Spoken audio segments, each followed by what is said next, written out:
Senate Judiciary Committee Chairman Lindsey Graham, Republican of South Carolina, said that he would investigate all credible allegations of voting irregularities and misconduct after receiving a sworn affidavit from a Pennsylvania postal worker alleging officials devised a plan to backdate mail ballots. The senator's remarks came less than 2 hours after the Associated Press and other news outlets officially projected Joe Biden and Kamala Harris the winners in the race for the White House. They said race for White House. The Hill has some of the most atrocious grammatical issues. President Trump has since refused to concede, repeating his claims without evidence that there have been several cases of voter fraud as part of a Democratic effort to steal the election from him. In a press release, Graham stated that he had received a sworn affidavit from the Trump campaign provided by Richard Hopkins, a postal worker from Erie, Pennsylvania.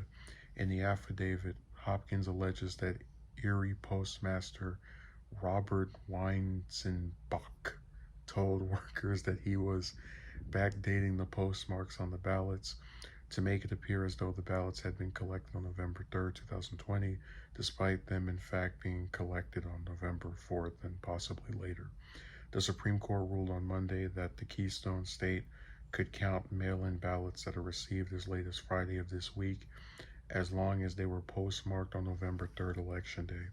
In response, Graham wrote in the release that it is imperative that all credible allegations of voting irregularities and misconduct be investigated to ensure the integrity of the 2020 elections.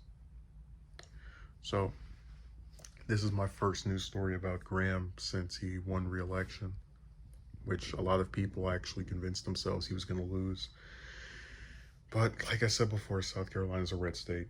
But to get to this story, if they have actual proof that Pennsylvania had ballots which were altered to appear as if they had been sent earlier, they should investigate it. Now, of course, Graham is only doing this because he is trying to appeal to Trump and be part of the Republican wing that acquiesces to his petulance, because you have two blocks of them. One of them is the group that just doesn't say anything about this. They're completely ignoring him claiming that everything was rigged against him.